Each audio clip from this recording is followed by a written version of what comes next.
എല്ലാവർക്കും നമസ്കാരം. ഞാൻ ഡോക്ടർ ജെനി. കുഴിനഖത്തെ പറ്റിയാണ് ഇന്ന് ഞാൻ വീഡിയോയിലൂടെ പറയുന്നത്.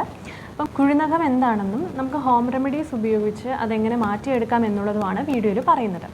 കുഴിനഖം വരാനുള്ള കാരണങ്ങളിൽ ചിലതെന്ന് പറയുന്നത് നമ്മൾ ഒരുപാട് ചെളിയുമായിട്ട് മണ്ണുമായിട്ടൊക്കെ ഒരുപാട് കോണ്ടാക്ട് ചെയ്യുക, അല്ലെങ്കിൽ ഈർപ്പമുള്ള സ്ഥലത്ത് ഒരുപാട് നേരം നിൽക്കേണ്ട വന്നാലോ, അല്ലെങ്കിൽ ഇമ്മ്യൂണിറ്റി കുറഞ്ഞവരിലോ, അങ്ങനെ ഒരുപാട് കാരണങ്ങളുണ്ട്. അപ്പം അങ്ങനെ ഒക്കെ വരുമ്പോൾ നമ്മുടെ ഈ നഖത്തിൻ്റെയും ചർമ്മത്തിൻ്റെയും ഇടയ്ക്ക് ക്യൂട്ടിക്കിൾ പറയുന്നൊരു ഭാഗമുണ്ട്. അപ്പോൾ അതിന് ക്ഷതം സംഭവിച്ച് അതുവഴി ബാക്ടീരിയ, ഫംഗസ് അല്ലെങ്കിൽ വൈറസ് ഒക്കെ കയറി ഇൻഫെക്ഷൻ ഉണ്ടാക്കും. അപ്പം അങ്ങനെയാണ് ഈ കുഴിനഖം ഉണ്ടാവുന്നത്. അപ്പം നമ്മൾക്ക് വീട്ടിൽ ചെയ്യാൻ പറ്റുന്ന കുറച്ച് കാര്യങ്ങൾ പറയാം. അപ്പം ഇതിനകത്ത് ഒരുവിധം കാര്യങ്ങളൊക്കെ വീട്ടിൽ നമ്മുടെ പ്രായമുള്ളവരൊക്കെ ചെയ്യുന്ന പൊടിക്കൈകൾ തന്നെയാണ്. ഇതൊക്കെ തന്നെ ഉള്ളൂ നമുക്ക് ഹോം റെമഡീസ് ആയിട്ട് ചെയ്യാൻ പറ്റുന്നത്. പക്ഷേ ഇത് കണ്ടിന്യൂസ് ആയിട്ട് ചെയ്യുമ്പോൾ നല്ല മാറ്റം ഉണ്ടാവും. അപ്പോൾ ഒന്നാമതായിട്ട് ഉപ്പ് വെള്ളത്തിൽ മുക്കി വെക്കുക എന്നുള്ളതാണ്. അപ്പം ഉപ്പിട്ട വെള്ളം തിളപ്പിച്ചിട്ട് ചെറു ചൂടോടെ നമുക്ക് ഏത് വിരലിലാണോ അത് മുക്കി വെക്കാവുന്നതാണ്. അടുത്തതായിട്ട് മഞ്ഞളാണ്. മഞ്ഞൾ വെച്ചിട്ടുള്ള കുറച്ച് മരുന്നുകളാണ് പറയുന്നത്. പച്ചമഞ്ഞൾ അരച്ചവിടെ ഇട്ടിട്ട് കെട്ടിവെക്കാവുന്നതാണ്. അടുത്തതായിട്ട് തൊട്ടാവാടിയില അരച്ചിട്ട് ഈ മഞ്ഞളുമായിട്ട് ചേർത്തിട്ട് ഇതുപോലെ കെട്ടിവെക്കാവുന്നതാണ്. പിന്നെ വേപ്പിലയും പച്ചമഞ്ഞളോട് അരച്ച് അവിടെ വെക്കാം. കറ്റാർ വാഴയും മഞ്ഞളൂടെ ചേർത്തിട്ട് കുഴിനഖത്തിൻ്റെ അവിടെ വെക്കാം.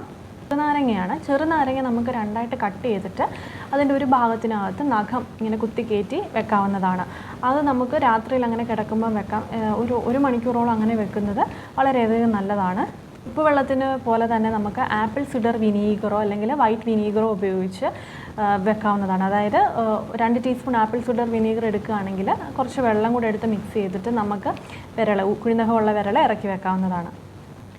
പിന്നെ ഉള്ളത് വെളിച്ചെണ്ണയും പച്ചമഞ്ഞളുമാണ്. പച്ചമഞ്ഞൾ അരച്ചതിനകത്ത് കുറച്ച് വെളിച്ചെണ്ണയും കൂടി ഇട്ട് നമുക്ക് കുഴിനഖത്തിൻ്റെ അവിടെ വെക്കാം.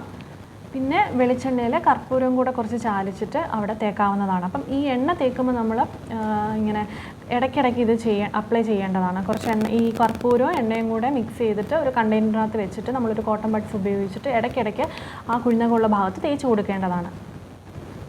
പിന്നെ കർപ്പൂരവും വെളിച്ചെണ്ണയും കൂടെ കുറച്ച് തുളസി കൂടെ ഇട്ട് തുളസി വെച്ചിട്ട് നമുക്ക് എണ്ണ കാച്ചിയിട്ട് അതും കൂടെ മിക്സ് ചെയ്തിട്ട് അവിടെ തേക്കാവുന്നതാണ്. പിന്നെ കറുവപ്പട്ട ഉപയോഗിച്ചിട്ട് നമുക്ക് എണ്ണ ഉണ്ടാക്കിയിട്ട് ആ എണ്ണയും അവിടെ പുരട്ടുന്നത് നല്ലതാണ്. വേപ്പെണ്ണ അവിടെ തേക്കാം. അതുപോലെ തന്നെ പച്ചമഞ്ഞളിനകത്ത് കുറച്ച് വേപ്പെണ്ണയും കൂടെ ഒഴിച്ച് അങ്ങനെ നമുക്ക് പാക്ക് പോലെ അവിടെ ഇടാവുന്നതാണ്. വെറ്റിലയിട്ട് കാച്ചിയ എണ്ണ വളരെയധികം നല്ലതാണ്. അതും പക്ഷേ ഒരു നേരം മാത്രമല്ല തേക്കേണ്ടത്. നമ്മൾ ഇങ്ങനെ ഇടയ്ക്കിടയ്ക്ക് കോട്ടൺ ബഡ്സിൽ ഇങ്ങനെ അവിടെ പുരട്ടേണ്ടതാണ്. ഈ എണ്ണ അപ്ലൈ ചെയ്യേണ്ടതെല്ലാം ഇടയ്ക്കിടയ്ക്ക് അപ്ലൈ ചെയ്യേണ്ടതാണ്. പാക്ക് നമുക്ക് 1 മണിക്കൂറോളം അപ്ലൈ ചെയ്തിട്ട് നെക്സ്റ്റ് ഡേയും ചെയ്താൽ മതി. അടുത്തത് മൈലാഞ്ചി ഇലയാണ്. മൈലാഞ്ചി ഇല പേസ്റ്റ് ആക്കിയിട്ട് നാരങ്ങ നീരോടെ ചാലിച്ച് അവിടെ ഇടാം. ഇതേ മൈലാഞ്ചി ഇല പേസ്റ്റ് ആക്കിയിട്ട് പച്ചമഞ്ഞളുമായിട്ട് ചേർത്തിട്ടും പാക്കായിട്ട് ഇടാം. ഇതെന്നാണ് കീഴാർ നെല്ലിയുടെ ഇല പേസ്റ്റ് ആക്കിയിട്ട് അവിടെ ഇടാം. അതിനകത്ത് വേണമെങ്കിൽ കർപ്പൂരമോ അല്ലെങ്കിൽ നാരങ്ങ നീരോ ചേർക്കാവുന്നതാണ്.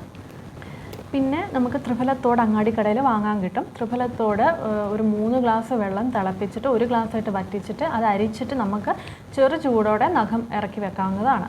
അതൊരു 10-20 മിനിറ്റോളം ഇറക്കി വെക്കാം. അതിനുശേഷം ആ ഈർപ്പം തുടച്ച് കളയേണ്ടത് അത്യാവശ്യമാണ്.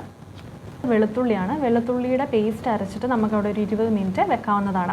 അപ്പോൾ ഈ മുക്കി വെക്കുന്ന കാര്യങ്ങൾ ശ്രദ്ധിക്കേണ്ടത്, നമ്മളിപ്പം 10-20 മിനിറ്റ് മുക്കി വെച്ചതിന് ശേഷം ഈർപ്പം തുടച്ച് ഡ്രൈ ആക്കേണ്ടത് ആവശ്യമാണ്. അത് ശ്രദ്ധിക്കണം. നമ്മൾ വെളിച്ചെണ്ണ വെച്ചിട്ടുള്ള കാര്യങ്ങൾ പറഞ്ഞു, മഞ്ഞൾ, നാരങ്ങ അതൊക്കെ വെച്ചിട്ടുള്ള കാര്യങ്ങൾ പറഞ്ഞു, മൈലാഞ്ചി. അപ്പം ഇതിലെ 1-2 പാക്കുകളോ അല്ലെങ്കിൽ എണ്ണയോ നമുക്ക് മാറി മാറി ഉപയോഗിക്കാവുന്നതാണ്. ഇത് തുടർച്ചയായിട്ട് ചെയ്താൽ കുഴിനഖത്തിന് വളരെയധികം മാറ്റം വരും. അപ്പം നമ്മൾ കുഴിനഖം ഉണ്ടായി നഖമൊക്കെ പൊട്ടുന്നതിന് മുന്നേ നമുക്ക് മനസ്സിലാവുമല്ലോ, ആ ഒരു സൈഡിലൊക്കെ നല്ല പെയിനായിട്ട് വരും, നഖമൊക്കെ ചെറുതായിട്ട് പൊട്ടിയൊക്കെ തുടങ്ങും. അപ്പം ആ സമയം മുതൽ ഇത് ചെയ്താൽ നമുക്ക് പാടെ ഇത് മാറ്റി കളയാൻ പറ്റും.